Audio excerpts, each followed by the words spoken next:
¿Están los chicos a salvo, puertas para adentro, resguardados en esa habitación?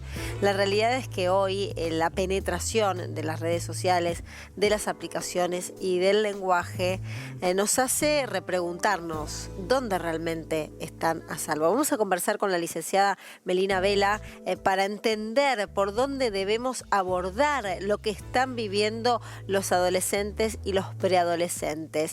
Licenciada, gracias por este contacto con Central de Noticias.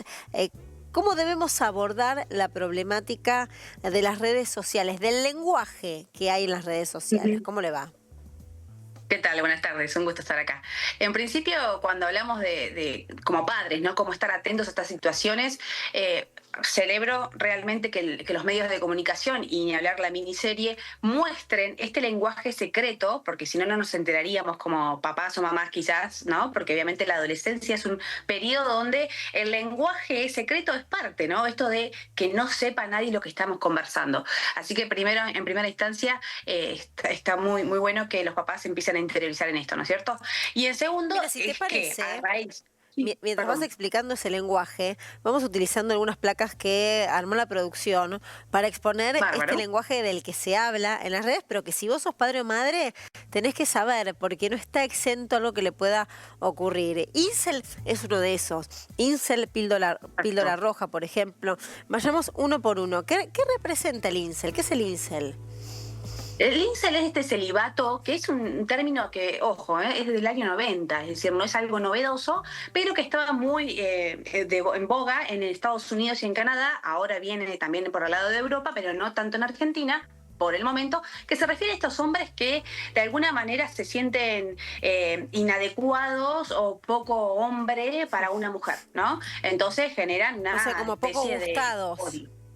Exacto, tal cual, tal cual. ¿Píldora roja Ese es qué es? La píldora roja es como este despertar. Viene de la película de Matrix. ¿Vieron que había una píldora azul y una píldora roja? Bueno, viene un poquito desde este lugar, y la píldora roja sería como explotar en estos conocimientos en relación a este odio, ¿no? Hacia la mujer, ideas obviamente misóginas, ¿no? Obviamente violentas, que también lo llaman manófera, como ahí veo en la placa que es el término que sigue, ¿no? Se relaciona con lo mismo. Ajá. Estos antifeministas, podríamos decir de alguna manera, ¿no? Ajá, ¿y esto es un vocabulario habitual o este lenguaje se ve permanentemente en los adolescentes? Está muy asociado, o sea, es muy familiar para los adolescentes. Exacto. Debo decirte que por ahora no en Argentina. Es decir, tuve la posibilidad tanto de mi entorno de adolescentes que tengo cercanos por la profesión, más mis colegas que Ajá. tengo en redes sociales, y también pude investigar un poco. No es una terminología que hoy nuestros adolescentes estén usando, al menos en el 90% de los casos. ¿Sí? O sea, no quiero tampoco decirlo al 100%, pero Claro. por ahora es conocido. ¿Qué es Chad y Stacy? Sí, sí, sí. Chad es como el hombre atractivo, exitoso, ¿no? Es decir, sexualmente el prototipo, a lo mismo que Stacy la mujer, ¿no? Podríamos decir los La famosos otra cara juguetes de de nuestra época. incel.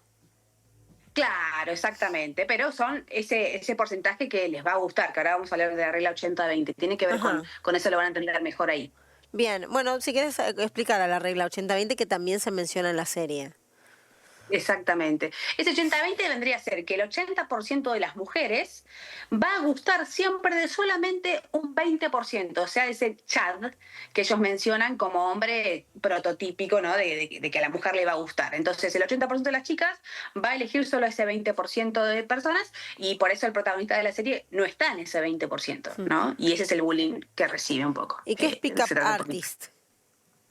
Eso tiene que ver con esto, dice artista de levante o de conquista, ¿no? Ese valor agregado a nivel sexual en las redes sociales, sobre todo porque es donde más ellos consumen, ¿no? Ese prototipo de persona que es atraído por el 80% de las chicas, ¿no? En este caso. Bueno, ese vocabulario en un momento de la serie lo que se expone es que quien estaba empezando a realizar la investigación de un hecho policial se ve interpelado por su propio hijo, que en un momento lo agarra con otros términos y le dice, no, vení papá, vos serás un fenómeno, vos serás un capo, pero de esto no entendés nada, porque acá lo que está pasando, y le pone sobre la mesa este vocabulario y la información que puede obtener a través de las redes sociales donde todo esto aparece. Ese es el lenguaje del que los adultos no tenemos demasiado conocimiento. ¿Y cómo se aborda? Mira, lo primero que siempre les digo a los papás que llegan a consulta con esta demanda, ¿no? De cómo llegar, ¿no? Al hijo adolescente, y me refiero al vínculo. El punto, hay 3 puntos claves. Límites, ahora les voy a explicar un poquito cada uno. Límites, aceptación y comprensión de la etapa que están viviendo. La cuestión es, si yo voy a poner límites ahora como papá a mi hijo adolescente de 14, 15 años, pero nunca puse límites en la primera infancia, no podemos pretender que mi hijo responda, ¿se entiende? Ajá, sí. Es decir, son cuestiones que tienen que ver con educación. ¿Primera infancia qué edad es? Y por lo menos hasta los 5, 3, 5 años aproximadamente, estamos hablando de una primera infancia, donde el padre tiene, o mamá, papá. ¿Y hoy tiene que estar, adolescencia ¿no? a partir de qué edad se llama? ¿Se menciona o se estructura? Y ahora, a partir de los 12 años, ya estamos hablando de adolescencia y una preadolescencia mucho más temprana, obviamente, a los 9, 10. La verdad que obviamente cambió un montón a nuestra época, ¿no es cierto? Claro, o sea que es clave esa primera infancia. Quiero seguir compartiendo con vos el lenguaje que hacemos referencia con los famosos emoji, que también se los menciona en esta serie que vale la pena ver, que vale la pena mirar, que nos interpela como padres, como madres, y que nos hace preguntarnos qué contenidos tienen que ver, qué contenidos no, si poner el límite allí, si prohibirlos, si no prohibirlos, si meternos en sus redes. A mí me parece muy interesante ese tipo de abordajes. Estos son los emojis que también se mencionan en la serie. ¿Qué es el corazón de distintos colores? ¿Qué es el corazón rojo, el azul, el violeta y el amarillo? Bien, el rojo es amor para ellos, ¿no?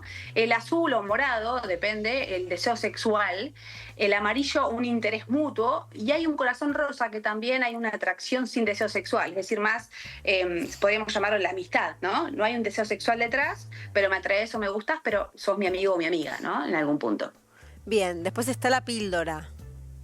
La píldora que viene con esto del despertar, ¿no? Que hablábamos hace un ratito en relación a la serie de Matrix, la píldora roja en este caso, dentro de los incel. ¿Y las frutas?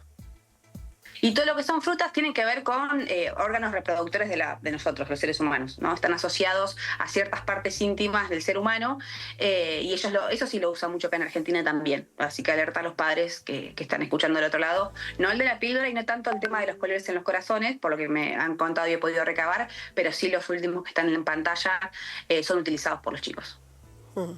Bien, doctora, le agradecemos por supuesto su ayuda para interpretar. Quiero una conclusión de la serie, no para que aquellos que no la vieron se enteren de qué va. De todas maneras vale la pena, reitero, poder mirarla, pero sí como un despertar también para los que somos madres y padres. Sí, exactamente. Creo que la recomendación está en verla para eso, para entender un poquito más qué es lo que se nos está escapando, ¿no? Creo que el punto es el papá lo dice, perdón, estoy spoileando la serie, pero es este punto muy importante de qué hice mal, ¿no? Entonces creo que tenemos que revisar nuestra crianza hacia los chicos y estar atentos con la comunicación, contención y límites. Gracias, licenciada, muy amable. Un placer. Gracias a ustedes. Adiós.